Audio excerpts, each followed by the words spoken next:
Welcome to Amplify, the Personal Brand Entrepreneur Show. Today on the show, Bob is speaking with Grace Lancer. But I truly believe that when you build such a powerful brand that shows off what you do, that you have this ultimate passion for your services, and that comes across in the way you market yourself online, and you are also able to deliver these transformational results that your clients want, the money then comes after.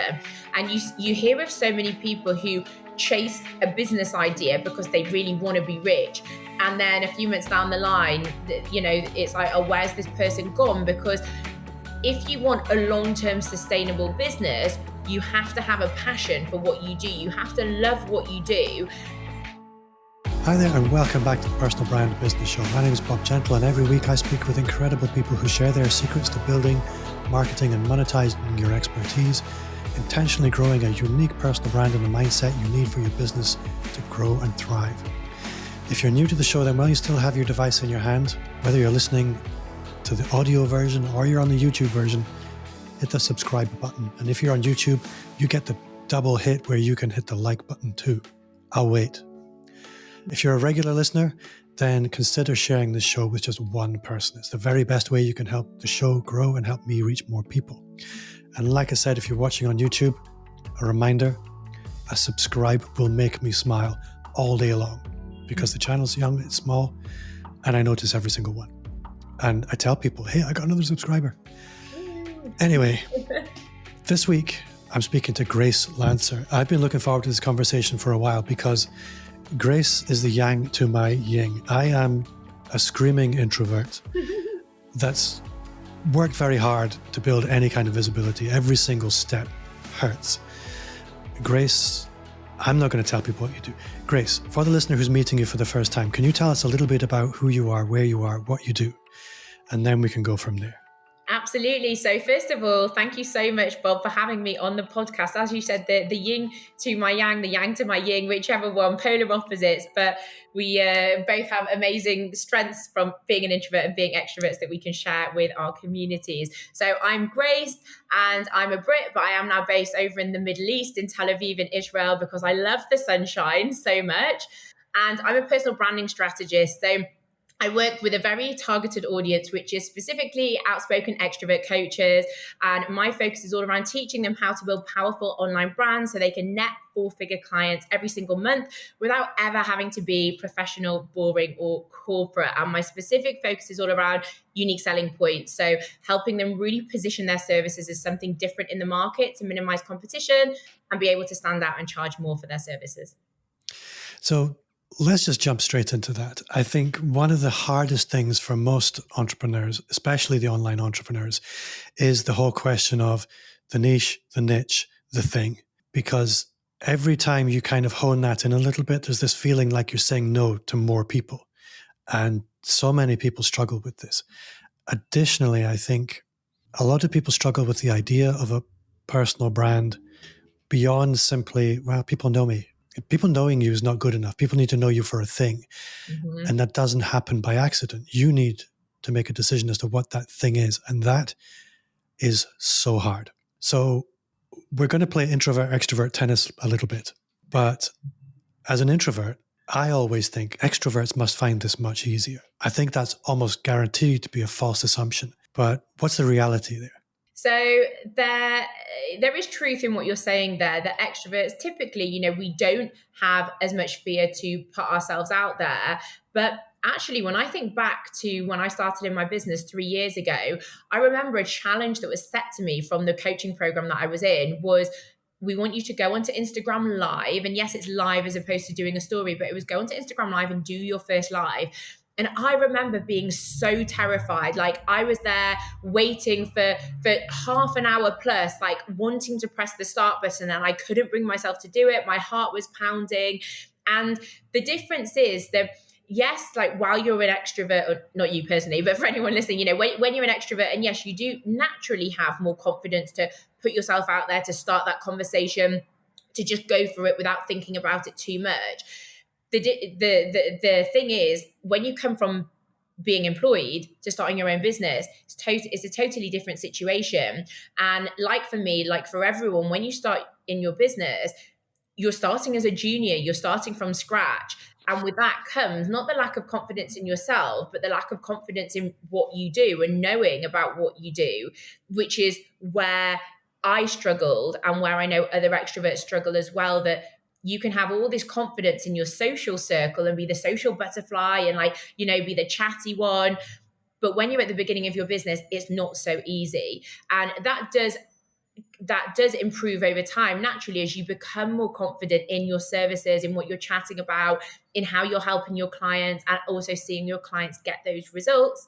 But yeah, and the other thing to note as well is with extroverts that I think is actually similar with introverts, but it's so easy. You have these big visions of what you want to do, and it's like, how do I know what to implement first? How do I know what to prioritize? I want to do everything at once because, like, I'm just this, you know, really like this person with these big visions. Again, I know that is the case with extroverts. I'm not saying it's not the case with introverts, but this is also a thing, is just knowing, having all your big visions and knowing, like, or not knowing what to actually prioritize, and not, as somebody that likes to talk a lot, extroverts typically, not having that sounding board to, you know, having a sounding board to like run your ideas past, and then everything just stays in your head. And that can be a massive challenge for extroverts, is not having people to actually like run all of the ideas past, to know like how to take the strategic action in a way that actually yields results. I see what you mean. I had never considered that aspect of it, that extroverts need other people to participate in their stuff. Whereas an introvert, we really don't. That's really interesting. Yeah. I think the aspect that I guess I was thinking about initially was when you are employed or you're used to doing business in a local community. So you're a local business provider and you decide, okay, I want to grow online instead of the traditional way of business networking. The problem with the traditional way of doing business in a local physical community is it's really difficult to specialize, because if you are, let's say, a copywriter or a coach, you can't really specialize too much, because the truth is there's not enough people to really sustain much specialization. Mm-hmm. But when you go online, the math is completely different. Mm-hmm. And if you're in a local community, somebody says, will you walk my dog as a coach? You'll say, yeah, okay, I'll walk your dog. Online, you don't have to do that. It pays to be the specialist. But there's a mental shift that people need to get through in order to say, okay, yes, I'm going to begin this niching journey. But every time you step towards that, I think a lot of the time panic sets in, because, but all these people here, they're going to say no. How do you help people accelerate that process? For a lot of people, it happens organically, usually over a very long period of time. And that's fine. But what if you don't want to spend 5 years finding your thing? How do you help people towards this USP and get to know, I guess, in that much more quickly? It's a really great question, because I remember the fear that I had around niching down too much as well when I started out in my journey. And it's what a lot of my clients say to me now, and people online as well. You know, I don't want to niche down too much because I'm cutting out too much of the market. What if there are not enough people for my services? What's like too much? Like, is there such thing as niching down too much?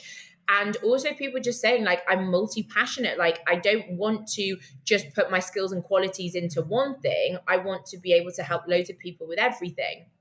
So there are definitely these challenges that come up. Now, something that I will say that I know for me and my own business, but also I tell my clients this, is marketing. You have to market to a specific audience to become known as something, become known as the person in that niche. It doesn't mean that by niching down to a specific target audience with specific services, that people outside of that target audience won't come to you. And you'll laugh actually, because obviously I market to outspoken extrovert coaches. And when I ran a 30-day accelerator a couple of months ago, I had introverts want to join the program. And that's a perfect example here, is the introverts were not relating to my marketing message that says, are you an outspoken extrovert coach? But it was, I help you. This program is helping you package up and brand like your full figure offer and define your USP so you can really stand out and create a full figure offer that's ready for the market. And it was the part of the solution I was selling, that my services, that is what they really resonated with. And so when we look at actually niching down, or this term that I call hyper niching, there are 3 different areas that you can actually go as wide or specific as you want. And that's your target audience, the promise of your services, and then also the desired outcome. And some people go really hard on the target audience to make it very specific, like me. Outspoken Extrovert Coaches is a very specific niche. Other people like to keep their target audience more broad, but what they actually help with is more specific. Their services that they offer are more specific. So there are 3 different areas of your niche that allow you to go broad or specific. And so I say to people, my advice is always, the more specific with all 3 you can get, the better, because this is when you become known as that person. And yes, you are potentially cutting out more of the market, but the whole point is that the whole jack of all trades, master of none. And if you are targeting a wide market, then people with wide services, people won't see you necessarily as the expert in that thing. You want to become known as the one expert. And as I said, you'll find anyway that people outside of that target audience will start coming to you if it's your services that they want. I think a way that I often describe this to people is your content is really a beacon that you're setting out in the world. That if you don't have content going out, nobody's going to see you. So you need to set this beacon out in the world, and you need to power it with content. And it's going to transmit on a particular frequency. And the tighter that frequency is, the more it's going to attract that specific person. But then there's also a halo effect of, there are other people who are not the target audience, but because you're transmitting so powerfully on such a specific frequency, they notice it too, and they go, hey, what's happening over there? That looks really cool. I want some too.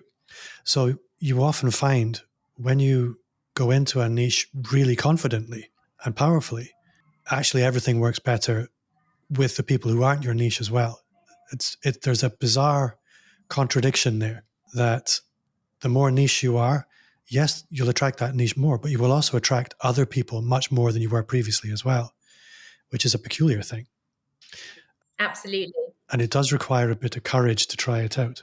A question, I guess, that a lot of people will probably ask is, niching sometimes, there's two ways niching can come about. It can come about because you are just genuinely the very best person in the world at that one peculiar thing. But then the other way is, it can feel quite arbitrary. I'm going to be the world's expert in left-handed golf, let's say. I just made that up. The only reason I picked left-handed golf is because it's a niche. It can still work. For me, there's the question of passion comes into it. I'm not going to tell the story because I'll get in trouble, because the guy I was going to use as an example knows me and he often listens, and I'll get in trouble. But I think when you're niching, some people, what you're motivated by also comes into it. So the person I have in mind has niched into a market where there's lots and lots of money. That's why he chose it. Then there are other people who will niche for passion. And then there are other people who will niche for impact because they want to change the world, let's say. How do you help people navigate through that formula of money, passion, impact, all the other variables that come into choosing who they're going to be in the world or who they're going to be for the world? I like that. Have you heard of the ikigai concept, the Japanese ikigai? So it's very similar. So something that I believe anyway is, yes, you have to choose a profitable niche being finding people who are actually going to pay the rates that you want. But I truly believe that when you build such a powerful brand that shows off what you do, that you have this ultimate passion for your services, and that comes across in the way you market yourself online, and you are also able to deliver these transformational results that your clients want, the money then comes after. And you hear of so many people who chase a business idea because they really want to be rich. And then a few months down the line, it's like, oh, where's this person gone? Because if you want a long-term sustainable business, you have to have a passion for what you do. You have to love what you do.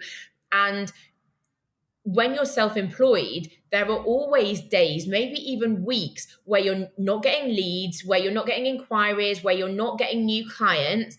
And what I say is you have to do something that you love so much that even on those days and during those weeks where you're not getting paid, where you're not getting interest, you have to still have so much passion to show up with your message and deliver it to the people who need to hear it. And if you don't have that passion when you're not getting the validation of sales and money coming in, then it's not something that you should pursue. But if you do, if you love what you do so much, and even in those weeks, you're like, honestly, I just love showing up with this message and sharing it and building relationships. And even in this interim, I not like I don't mind that I'm not getting paid, but you're like, it's fine because like I just love what I do. That's when you know you've chosen the right thing. And as I said, and as I will repeat, I believe when you reach that level, the money comes, because naturally, like, you attract opportunities when people can hear and see that you just love what you do so much. Like, passion counts for so much. I did a post on this only a few weeks ago, actually, that, your passion for what you do really counts for so much for people. That's when people start to believe you as well. Like, wow, this person's really onto something. Like, clearly, I need to be listening to this person because like they speak about this with such enthusiasm that I can't ignore it. And that's when you get this interest. That's when you grow your following. I think what's really interesting listening to that is you have to do the work to find out what the thing is. Mm-hmm. What is it that lights you up is something that I often ask clients. And once you can get to that, something interesting happens. Suddenly you'll give yourself permission to take risks that you didn't take before. Mm-hmm. And I think this is where we need to go next, which is as an introvert or as an extrovert, when you put yourself out there, you're taking a risk. But if it's a risk worth taking, then it's just much easier. And I think this is where discovering what is the brand, the personal brand that you feel authentically reflects you. I hate the word authentic, but when there's a clear alignment with who you feel you want to be for the world, and you've discovered that, and you can confidently then invest in the discomfort that it will often require to show up in the world, everything gets easier. Assuming you found that, let's talk about what you have sort of described as being unashamedly you, or intentionally polarizing or opinionated. Essentially, if you want to get noticed, you're going to have to stand out in some shape or form. You can't simply be doing the same marketing but different. How do you help people identify, okay, these are the messages that I need to be concentrating on. This is who I need to be to the world, and then turn the gas on? Mm-hmm. So there's two aspects. So first of all, personal branding is still this very fluffy term that a lot of people don't really understand. When you're in the personal branding sector, or even if you're in the business sector, you do. But for outside people, a lot of people still don't know this. So when you're building your brand online and you're creating your content, you need to have content ultimately that really connects with your ideal client. So that is speaking about whatever you're trying to monetize, whatever you are monetizing. So speaking about the business side of that, helping them, highlighting mistakes they're making, busting myths, educating them, this kind of thing. But then also you want your personal side to come into it. So this is content that shows off your purpose, your mission, your values, your journey. Like, what have you overcome? What have your struggles and hurdles been? And then also just generally your personality, and showing off things that you have a strong opinion on outside of business, because this is all part of what makes up you as a person. And when we think about personal branding, it's literally the way that you brand yourself. It's the way that people perceive you and the way that people feel when they interact with your brand. And so all of this variety of content creates this, it's not even an image, but like the image that people like see of you when they see your online persona. And so I always encourage my clients to, yes, they need to have a strong opinion. And that's not specific to being an outspoken extrovert. It's for anybody. Introverts have opinions as well. Like, everybody has an opinion, and it's about having the confidence to voice that opinion. Because if you're somebody that doesn't like to rock the boat and you think, I'll just play it safe, that might be what your ideal client wants, but ultimately is more difficult for you to get noticed in an increasingly saturated market if your content is not offering some viewpoint where you're calling out like bad practices in your industry, you're calling out things that you don't agree with, you're just sharing a bold opinion that always is a talking point amongst society. These are the kind of things that get you noticed. And so I encourage my clients, whatever that is. And I say to people, if you have the fear to do this, because I understand I'm at a point where it comes naturally to me, but I do understand and remember when you're at the beginning of your journey, it feels less comfortable, is I say, go and look through some of your competitors' content and find something that you don't agree with, just something that they've said and you think, I don't really agree with that, and create a post explaining why you don't agree with it. And that's how you start small. If you don't know where, where do I start to even create polarizing content?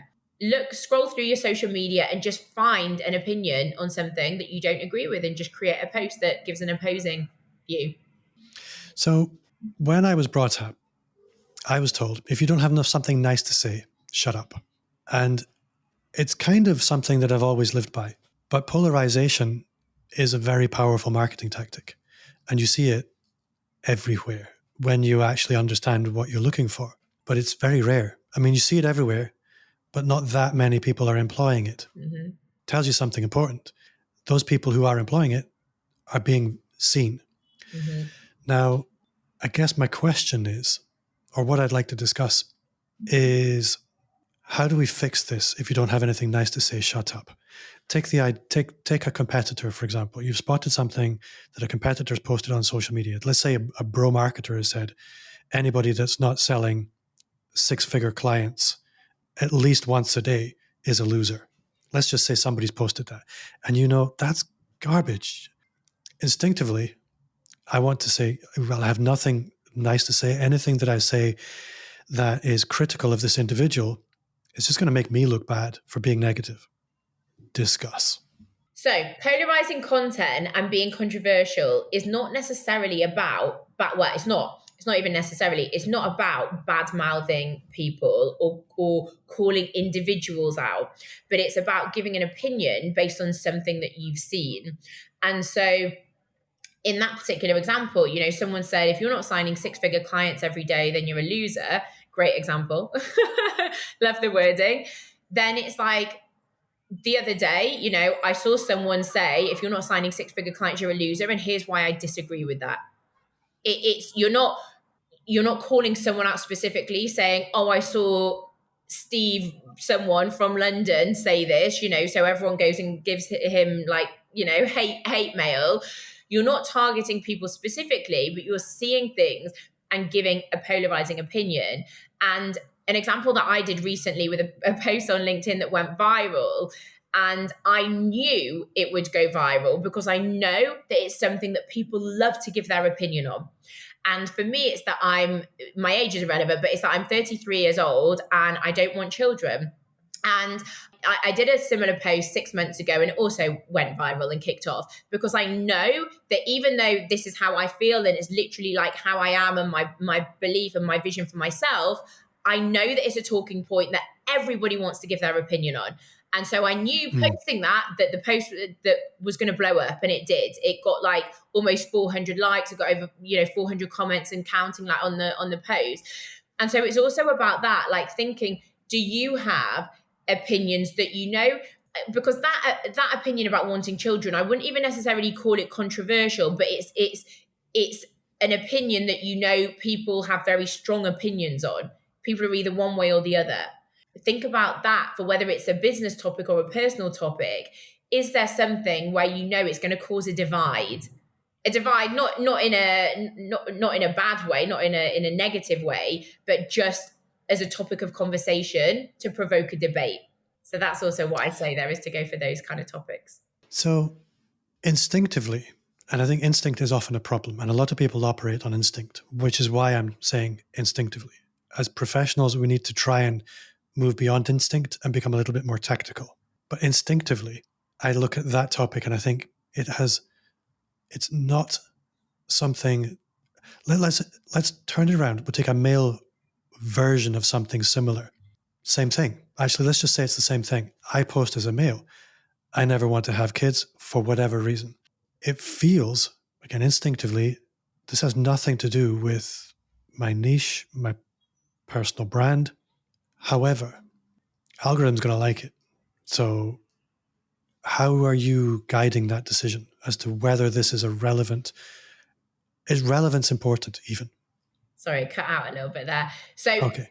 It's also a great question, because there is this balance of how much of your content is business focused and how much is personal focused. Now, I didn't actually, I knew the post would blow up, but it's part of my brand to discuss this, because it's a topic that I'm passionate about. And for me, the reason why I wanted to discuss it is one of my core values is some of my core values are, yes, the authenticity, the one that we don't like, the word, but also honesty. I believe in honesty and I believe in transparency. And also, my ideal client, although I have many people coming to me to work with me who don't fit this bit, but my ideal client is somebody who is single, who doesn't have children, who doesn't have responsibilities. And it's not to say that they don't want children. That's not my ideal client. But based on where I'm at in my life, my ideal clients are people who are motivated by a desire to have a freedom-filled life, to be able to travel the world as I'm doing. And so that's where, for me, it comes into part of my brand, is that my ideal client is somebody who, whether they want children or not, they are somebody who does not have children currently. And so it's value-led content is also very important. So leading with your values to attract in the right people to your business, and also to repel the wrong people. There were so many people that commented on that post saying, so many women saying, like, I also don't want children. I made this decision. You know, me and my husband have been married for 10, 15 years and we don't want children. And like, you know, I feel so good that you're speaking out about this. And that's the thing about being seen as the leader of like your tribe or your community, is that you have the confidence to voice opinions on things that your following don't yet have the confidence to do. Like, I have people coming to me in the DM saying, you know, I didn't feel confident to share this like on the post, but like, you know, here's my experience. And someone else on the post saying like, I've been wanting to share a message like this, but I haven't. And I said, well, now's your chance to. And she was like, yeah, maybe I will. So it's about whatever the opinion is, it's showing that you have that confidence to say things that other people don't yet have the confidence to. And that's when people look up to you and see you as this leader who really is like paving the way and giving them the confidence to stand up for the things that they believe in as well. That makes a lot of sense. I think most people, when it comes to content, worry about other people's reactions. And I think at a superficial level, that's perfectly understandable.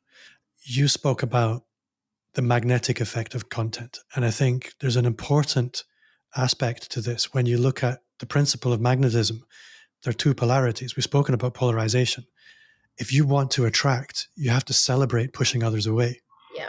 There is no attraction without the equal and opposite reaction.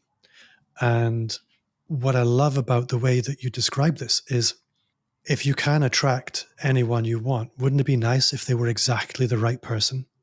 And the only way that you can attract exactly the right person is by, let's you talk about wavelength or frequency, somebody who's vibing with you. You have to put out something that's actually aligned with who you are. Tactics don't really help you with that. Surfacing who you are, doing the inner work, a bit of personal development to understand who you are, what matters to you. You spoke about core values. This is the work. I'm gonna dig into some stereotypes here again, but extroverts, by introverts, are often thought not to be the most thoughtful people in the world. They often shoot from the hip and fly by the seat of their pants. I know this is not true, but these are stereotypes, and there's always some truth in stereotypes. How do you work with these people who are often quite I'm going to say dynamic and action orientated, to help pull them back and say, hold on, we need to maybe go inside before we start pushing out. So do you mean this You're in going to hate terms me of, after that. is there such thing as too much polarity and too much controversy? No, what I mean is, in order to be able to go out authentically, you need to understand authentically who you are. And a lot of people have never really spent the time reflecting on, well, who am I? What does matter to me? If I can be anyone, do anyone, wouldn't it be nice if that was who I actually wanted to be? That takes a bit of personal development sometimes to work through. Mm-hmm. How do you help people sit still and actually do that work? That's a great question. So part of my coaching, with all of my clients, whether it's one-to-one or in the group, the first module, the first sort of things that we look at are actually defining, your purpose, your mission, your values, and what's your bigger vision. And these are the core things that actually help to guide you through your business and also through your life, is helping them to actually get the clarity on, like, what are you doing? Why are you doing it? Why is it so important to you? Why are you so passionate about doing this specific thing in your business that you are doing? What are your values? And also, I ask them, like, how can you tangibly, infuse all of these values that you said are really important to you? How can you tangibly infuse these and weave these into your business, into your offers, into your online presence? Now, I haven't, when I think about it, like, worked with anyone where they specifically said, like, I just don't know who I am. I haven't worked with clients like that. People that I've worked with have a very good idea of where they're heading. And again, not necessarily specific to extroverts, introverts could be the same, but with the people I work with, they have an idea, they have a vision of where they're going towards and what they want, but it's just trouble with that execution, the implementation, and taking the action. But when they come to me, it is about getting clarity, like getting from out of their head onto paper or a laptop, those core bits at the beginning of who they really are. What is your brand personality as well, looking at individual adjectives. And I ask them, like, how do you want to be perceived by your audience? How do you even perceive yourself? And that can sometimes in itself be a difficult question to answer, because sometimes, well, people perceive themselves in one way, but it doesn't necessarily mean that they're perceived by others in that way. And something, when I was recording a module for one of my trainings recently, I asked that question. I said, how do you perceive yourself? How would you describe yourself? And if you don't know, go and ask someone who does know you well, like a friend, a family member, someone who knows you well, and ask them, like, how would you describe me? What are some of my core strengths? What are some things that you really love about me and value about me? Because it's that very interesting perspective of, sometimes we perceive ourselves in such a way that other people don't perceive us in that way, or things that we think we're not good at, other people might think we are good at, vice versa. So getting that outsider objective perspective can also give people really great clarity on who they are as a person, and at least the person that they put themselves across as. Yeah. Assuming that all that work is done, you know what you're about. And I think a lot of people who are coming with existing businesses, they've kind of got that locked in to an extent. What they don't have is the vehicle for expression, or the content plan, or how do I express myself? How do you help people move from, and your own content does this really well. If anybody wants a masterclass on self-expression, follow Grace anywhere. It's really, really good. Mm-hmm. But how do you take people from not being consistent content creators to regularly showing up, and everything that has to happen in between, from idea capture through to scheduling? Wow, I feel like this is giving away my whole coaching program. Not giving away, explaining my whole coaching program. We've only got 10 minutes. So from the consistent content perspective, so actually I literally just, again, wrote a post on this recently about my biggest hack to creating, always having content ideas. So the first part, before we go into like the personality and the more personal stuff, is just knowing your ideal client really well, knowing exactly what they're struggling with, what their specific goals are, what kind of support they're looking for, their pain points and struggles, and also how those pain points and struggles are showing up for them on a daily basis. And what I work with all of my clients on when we begin working together is they go out there and do market research. As I say to everybody in business, facts win and guesswork fails. So if you're trying to get through your business like guessing at the moment, then it's a recipe for failure. Go out there and speak directly with your target audience. And then I always advise them, as I do in my own business, you create content based around the feedback that you get from your market research, because these are things that your ideal client, i.e. the people buying from you, have told you they're struggling with, they need help with right now. And so what your content is doing, part of your content, because there's the variety of all these different kinds of content, but part of what your content is doing is being a solution for these people. And a lot of people say to me, especially at the beginning of their journey, like, I'm so scared to give away so much free stuff in my content. What if they take it all and figure it all out themselves and, don't need my help? The fact is, I also had this same fear for a long time. Without accountability, most people will not take action. You could literally give them a book of this is what you need to do to have a successful business, and they won't read it. You're literally putting it in front of them and they're like, I can't be bothered to read it. People want high-level strategic expertise, and expert help from people who are an expert, and they want the accountability. Most people don't take action because they don't have that person pushing them outside of their comfort zone. And they also usually they are unable to break down in their head and prioritize their plan that will move them forward. And so they have all of the overwhelm around how to effectively map out all of their steps and follow a logical route to get to their point B. So I went off topic there, but first of all, that's what I say for creating content consistently is about knowing your ideal client. And my one cheat hack here that I said the other day is make it a goal to just have one conversation in the DMs with one ideal client every day to ask them, what are they struggling with? How is that struggle showing up for them? What would they like instead? What have they tried already? And what are their specific goals in this area? And that literally gives you all the information you need to be able to create your next post. And if you do that one conversation every day, you're creating 7 posts a week. Then within that, there's different formats of content. Are you doing it purely educational? Are you doing an inspirational story? Are you doing an aspirational post, like an A to B transformation? Is it about your brand story?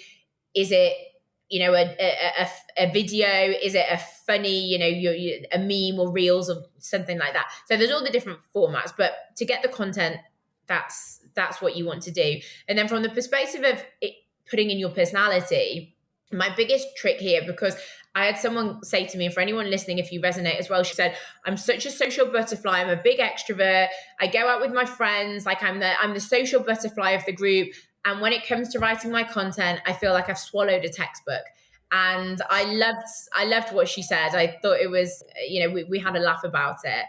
But essentially what I say to people is if you're struggling to put in your personality, which when you're sitting at a laptop is difficult to do, you're forcing your brain to try and come up with ideas. I say, get away from your laptop, get yourself into a creative headspace, whether that's going for a walk, doing yoga, doing meditation, whatever it is, and take out your phone and dictate what you want to say. Because what that means is you're not forcing it and writing it and going, well, this is how it would sound in a textbook. You're literally speaking it how you want to say it. And so that itself injects personality, because when you speak, you're just writing like you talk, so dictate it and then come back to it for any final tweaks. But that will make it seem so much more like you, because it's more conversational in the way that you actually talk, rather than forcing yourself to write, perhaps in a more like corporate or professional tone. It's really interesting listening to you there. I think what you described there is that essentially different people have different modes of creativity. That some people, like, they just need to dictate. Other people, they're perfectly fine with just writing. They can bring real character into the written word very easily. Other people, they need an outline, a bullet list, and then they'll turn a bullet list. Other people mind map. Other people will use sticky notes, and some people use notebooks. And you see the same thing in any kind of artistic world. If you walk into any art college, some people are naturally sculptors. Some people are naturally sketchers. Some people find textiles work better for them. You need to find the mode of expression that works for you, but there is one for everybody, and you'll only find it through experimentation. Mm-hmm. I thought that was really nicely put. Thank you. Grace, I am very aware of your time. I think you mentioned you had something like in 5 minutes, so I better nip on a little bit. I've had so much fun. I think, like I mentioned at the beginning, you are very much the yin to my yang. Mm-hmm. We have so much in common. I have so many ideas popping off in my head. It's scary. So we're going to have to do this again. For the guest, or the listener rather, who's meeting you for the first time, how can they connect with you? How can they go deeper if they want to? Where can they find you? Yeah, come and say hi. So first of all, thank you for listening, and I hope you really enjoyed the podcast. So the best place to find me is on Instagram, and my handle is @GraceLancerCoaching, or also on LinkedIn. You can find me on Grace Lancer with a little emoji of a unicorn after my name. Yeah, you have the unicorns everywhere. And I think for you, they kind of make sense. So Grace, for the listener at home, before I disappear, what is one thing you do now that you wish you'd started 5 years ago? So I really believe that everything happens for a reason. So actually my answer to this is not necessarily the best, but it's just about wishing that I would have started sooner. And as I said, it's everything that I've done in my life has brought me to this moment today. But when I got back from traveling in 2014, I wanted straight away to not necessarily get a job where I could travel the world. And instead I went 4 years into a job that for the last 2 years I didn't really like. So I wish I would have had a plan and known about what I could have done sooner.